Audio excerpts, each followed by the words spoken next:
तो चलिए आज एक बहुत ही दिलचस्प कहानी को समझते हैं जो विश्वास की ताकत और उसकी सीमाओं पर सवाल उठाती है। ये एक ऐसी कहानी है जो हमें सोचने पे मजबूर कर देती है कि आखिर आस्था होती क्या है। अच्छा, जरा सोचिए, अगर किसी का विश्वास इतना मजबूत, इतना अटूट हो, तो क्या वो सच में भगवान को एक चिट्ठी लिख सकता है? आज हम एक ऐसे ही आदमी की कहानी जानने वाले हैं जिसने ठीक यही किया था।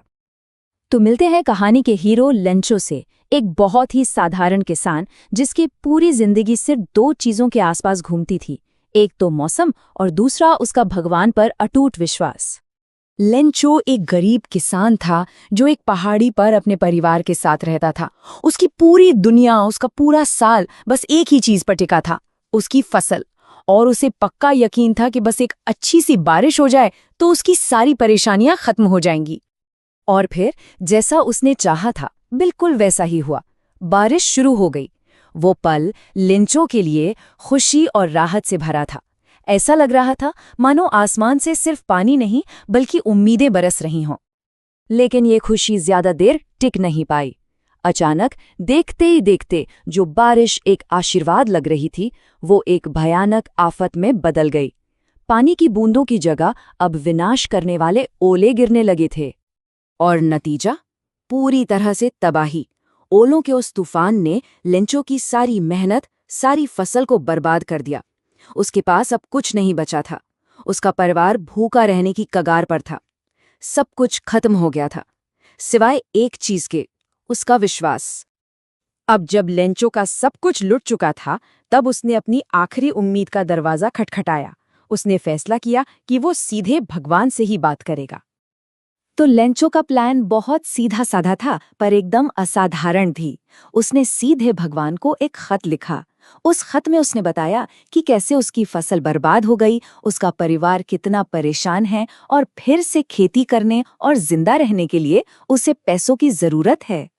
और देखिए, उसने सिर्फ मदद नहीं मांगी, उसने एक तय रकम मांगी, 100 पैसों। इससे पता चलता है कि उसका विश्वास कितना पक्का और सीधा था। उसे जरा भी शक नहीं था कि भगवान न सिर्फ उसकी सुनेंगे बल्कि ठीक उतने ही पैसे भेजेंगे जितने उसने मांगे हैं। और ये अनोखी चिट्ठी घूमते घूमते पहुंच ही गई पोस्ट ऑफिस।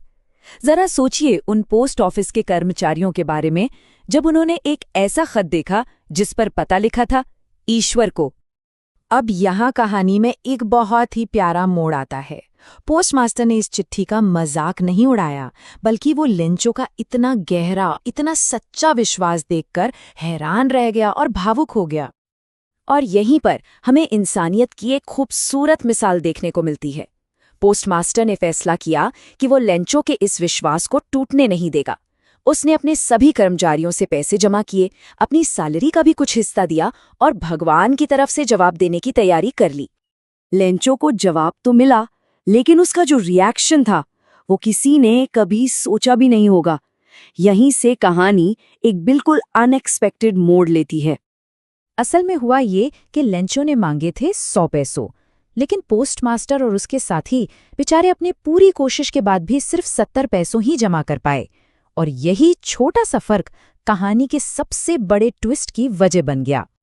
तो जब लेंचो ने लिफाफा खोला और पैसे गिने तो उसे खुशी नहीं हुई, बिल्कुल नहीं, बल्कि उसे गुस्सा आ गया। उसे इस बात की खुशी नहीं थी कि उसे मदद मिली, उसे इस बात का गुस्सा था कि पैसे कम क्यों हैं। अब सोचिए, भगवान पर तो उसका विश्वास अटूट था। उसे पता था कि भगवान से कोई गलती नहीं हो सकती। तो फिर उसके हिसाब से ये बाकी के पैसे गए कहाँ? इसका जिम्मेदार कौन था? और यहीं पर आता है कहानी का सबसे बड़ा और शायद सबसे दुखद व्यंग। लेंचो एक और खत लिखता है जिसमें वो कहता है, भगवान अगली बार पैसे सीधे मुझे भेजना क्योंकि ये पोस्ट ऑफिस वाले लोग बहुत बेईमान हैं। मतलब उसने उन्हीं लोगों को चोर बता दिया जिन्होंने उसकी मदद की थी।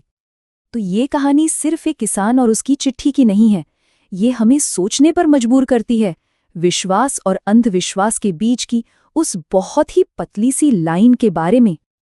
देखिए, एक तरफ तो लेंचो का यही अटूट विश्वास उसे सबसे बुरे वक्त में हिम्मत और उम्मीद देता है, लेकिन सिक्के का दूसरा पहलू भी है।